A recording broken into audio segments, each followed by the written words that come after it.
Paano kaya kung isang gabi may makiangkas na white lady? Sa video, makikita ang isang nakamotorsiklo. Sa kanyang likod, kapansin-pansing may nakaangkas. Tila nakasuot ng puting bestida. Napakahaba ng itim nitong buhok. Parang nakaharap po siya sa akin. Wala po siyang kamay. Nagtayuan yung balahibo ko. Sino o ano ang nakasampa sa likod ng motor? Nakabidyo ka ba? I-delete mo yan. Tatadyakan kita dyan. Di ka sabihin mo gawa. Sige, gawa. Ay, putang ina mo. Nay! Ano po yung pakiramdam niyo, Nay, nung pinanganak ako?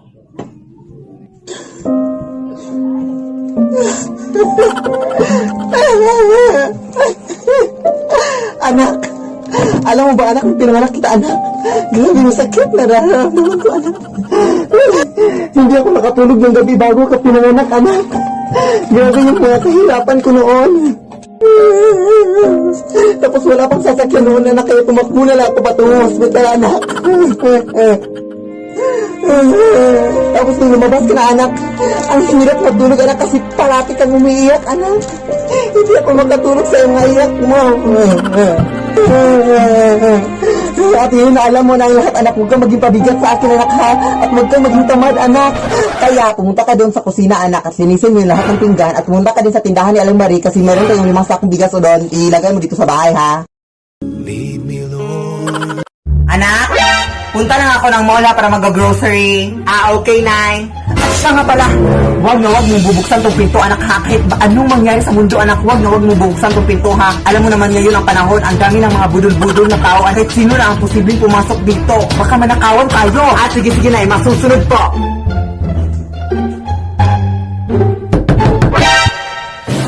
Huwag mong bubuksan tong pinto, anak, ha?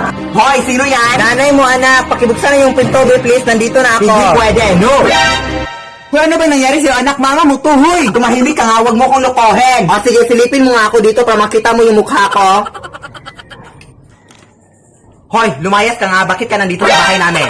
Uy, anak, nanay mo to. Ano ka ba? Ikaw yung totoong nanay ko. Halika nga, lapit ka. O, di ba wig lang to? Totoong buhok yung sa nanay ko. Lumayas ka na nga, be. Tawagan ko yung pulis. Layas! Day! Birthday ng nanay ko ngayon, Day. Tapos isusurprise natin yung nanay ko. Oo, sasabihin ko lang siya na nasira ko yung TV ng kapitbahay natin, Day. Tapos pupunta na siya dito. Tapos happy birthday, Nay! Ganun. Sige, go, Day. Okay, tatawagan ko na siya. Nay! Ano ba yan, anak? Busy pa ako sa pag-grocery. Nasira ko yung TV ng ating kapitbahay, Nay. Isa talagang bata ka, wala ka na magawa sa buhay, ha? Yes, Nay, pumunta ka dito, B, please. Hintayan mo ko dyan, hintayan mo ko. Happy birthday, tita! Ano ba yan, anak? Sino bang kapitbahay yung nasiraan mo ng TV, anak? Ano yan, Nay? Bumili na lang ako ng bagong TV, anak, para sa kapitbahay sana natin. Ay, joke lang na, isusurprise ka lang sana namin, Nay. Ang dami mo talagang pakulo sa buhay, ha? Pinili ko sana yun ng grocery para sa amin natin pangayang gabi. Tita?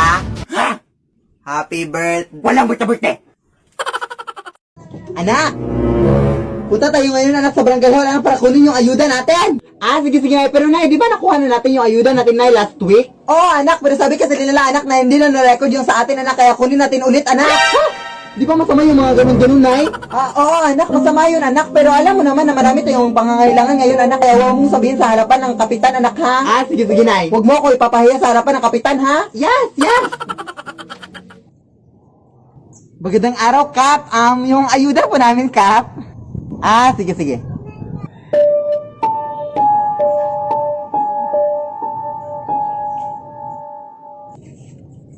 Huwag ka pong maniwala dyan, Kap. Nakuha na namin yung ayuda namin. Huwag kang humarap, Kap. Baka mapaglitan ako ng nanay ko. Actually, Kap, nakuha na namin yung ayuda namin, Kap, last week, Kap. Pero sabi ng mga kapitbahay namin, hindi para na-record, kaya kumuha ulit ang nanay ko ngayon, Kap. Diba masama yung ganun, Kap? Lead me, Lord. Ay, kain lang ako sa labas, ha? Ikaw lang mag-isa. Baka kasama mo jowa mo. Tapos mabubuntis ka. Ano na yung pag-aaral mo? Hindi pa ka nakalabas. Tapos na agad yung storya ng buhay ko. Ako lang mag-isa, Nay. Wala naman akong jowa. Sinungaling.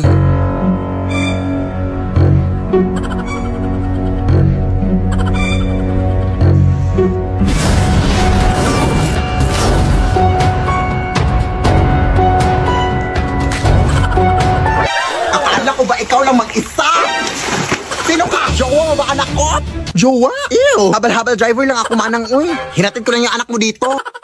Ang dami mo namang in-order na. Wala ka namang pera. Ha? Sino bang may sabing mahal mo McDo? Eh, may Max Savers sulit busog meals naman na eh. Sa halagang 99 pesos, may crispy chicken filet meal ka na with extra rice. Pwede din crispy chicken ala king with extra rice. May chicken McDo meal din. Nasa tingin ko, mas lumaki na nga yung chicken. Kaya siguradong, sulit busog tayo sa McDo. Ay, we? Sige, akin na yan. Nagutom ako kakasunod sa'yo. Lo.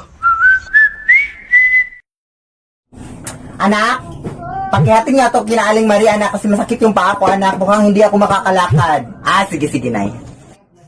Aling Marie, may pinadala si Mama sa'yo alcohol. Salamat. Ano ginagawa mo dito, Nay? Nakalimutan ko din, anak, paghihatin nga to kina Ate Jessa mo, oo. Akala ko ba masakit yung paa mo? Wala naman naming sabi-sabi dyan, paghihatin mo na yan. Ah, sige. Ate Jessa, may binigay si Mama sa'yo, te. Nakalimutan ko na naman, anak, paghihatin nga to kina Ate Gagang mo. Ha, masakit ba talaga yung paa mo, Nay? Ikaw na lang kayo maghatid nito, Day. Ay, dali mo reklamo, ah. Masakit nga itong paa ko. Ikaw bata ka. Ah, sige. Ate Gagang, may binigay na ganito si Mama sa'yo, te. Salamat. Oh my gosh, baka nandito na naman si nanay. Nakakatakot na, te. Wow! Wala si nanay. Nakalimutan ko din, anak, bumili ka nga din ng mga groceries doon sa mall, ha? Kasi wala tayong groceries sa ref. Lead me, Lord. Anak! Wag na wag kang magsisinungaling, anak, hari na makasalanan yan sa ating Panginoon. Ah, sige, Nay.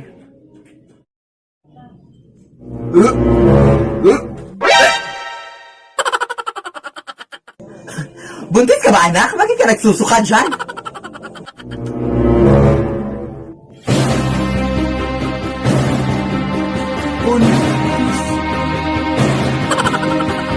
Eh, paano ka naman mabubuntis, anak, na wala ka namang jowa?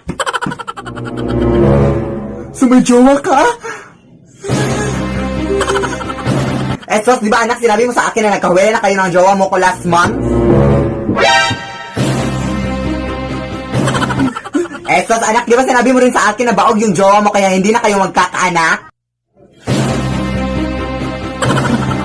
Eh, sus, okay lang yun, anak. Basta ang importante, anak, isa lang yung jowa mo at loyal ka sa kanya at happy-happy yung family niyo. Chay.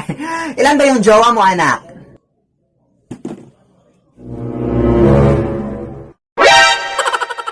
Lead me, Lord. Tao pa! Pagbuksan niyo po kami! Ano pong kaganapan dito? Ay, talaga namin yung mga dupugangan dyan sa bahay niyo, te! Sila po yung mga buhay namin! Mga adik kayo, Day? Ah, gusto niyo bang mapapicture sa mga doppelganger? Ah, oo, pwede naman, pero babala ko lang sa inyo, ha? Nakakatakot!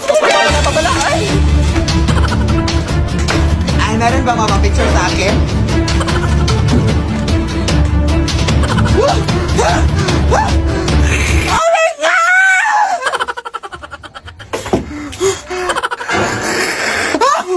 Hoy, umayos ka dyan! Idol kasi namin kayo, te. Kaya naimatay itong kaibigan ko. Mapapicture po kami, mapapicture po kami. Idol po talaga kita. At gusto sana namin humingi ng pagkain sa inyong mga doppelganger, te. Oo, gusto kasi namin matrap sa inyong mundo.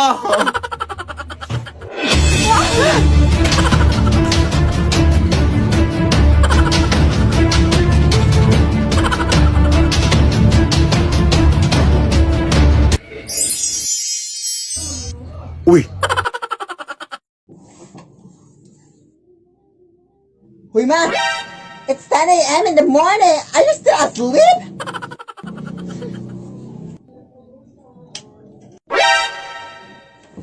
Hoy, anak, wala ka bang respeto sa nanay mo? Nakikita mo natutulog, di ba ako? Bakit mo binuksan ang ilaw? What a crazy mother! Hindi pa din pinatay, oh. May pa-English ka pa dyan, ha?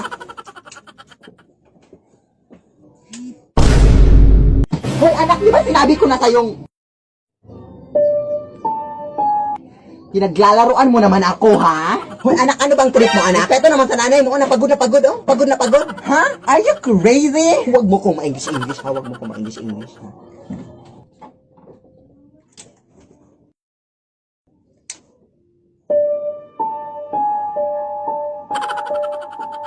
Paano nangyari yun? Anak! Pumasok ka, anak!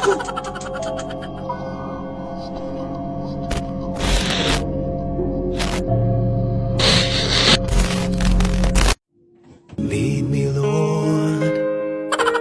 Okay mga mari, yung sasabihin naman natin ngayon is yung sinayaw lang natin nung nakaraan ha, yung prum takatakarikutarikeke, yung prum challenge ha. At nakikiusap ako sa'yo, Belinda, na sana naman na hindi ka na magkamali ha. Ay grabe ka naman Mari, marunong naman talaga ako sumayaw, Day, pero wag puro bibig, Day, gawin mo Day, gawin mo.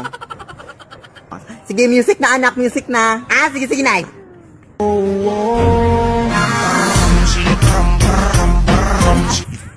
Buti naman Tita Belinda at nagawa mo na at hindi ka na nagkamali. Yay!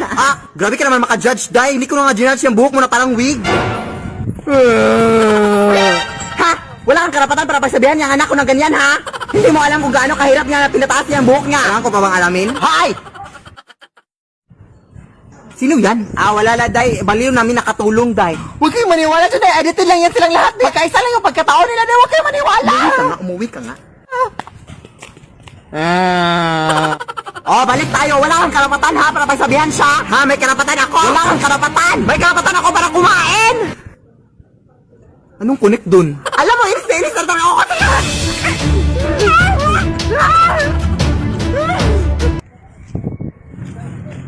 Uy. Mare! Halagang tino si Mare! Kamusta ka? Buti na padaan ka, Mare.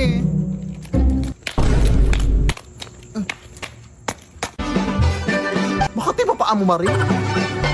Ay, bago yung sandals mo, no? Ano yan nabili? Ay, hala, napansin mo? Oo, nabili ko lang to dun sa may palengke. Kaso wala na silang stock eh. Ganda. Uy! Ano nangyari sa'yo? She was a fairy. Bago din pala yung bag mo. Sana all, ang ganda. Ay, hala, hindi ko akalain mapansin mo rin. Halto, hindi mo afford. Okay ka lang, Mari. Ay, nagpakulay ka din pala ng buhok. Ay, oo, kanina. 5K yung nagastos ko dito sa Sana all madawing pera, Mari. Nakapag-withdraw kasi ako ng pera kanina. Saan ka nakapag-withdraw? Wala namang malapit na bank dito sa atin. Hindi naman ako sa bank pag-withdraw. Alam mo bang pwede din tayo mag-withdraw sa Cebuana Luwilyen? Sana all. Anong sana all? Pwede all. Kasi pwede ka na mag-withdraw at iba pa sa over 3,000 branches ng Cebuana Luwilyen nationwide via bank. Kaya no more sana all. Sa Cebuana Luwilyen, pwede all. Ano pang hinihintay mo, Mare? Cebuana Luwilyen ka na. Hay! Kailan mo planong bayaran yung utang mong bag?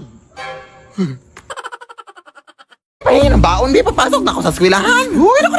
Kumakahingi ng baon, parang may utang ako sa'yo. Bilisan mo na, Nay, malilit na ako. Alam mo ba, nak, kami dati wala kaming baon.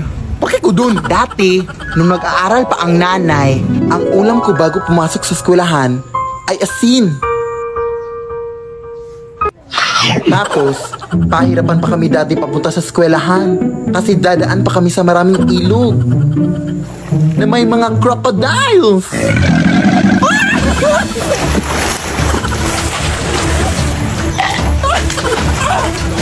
Yung mga tsinelas din namin dati ay gawa sa dahon ng saging. Hindi ko rin makakalimutan na hindi ako makapag-aral ng mabuti kasi wala kaming ilaw. Tapos may mga aswang pa.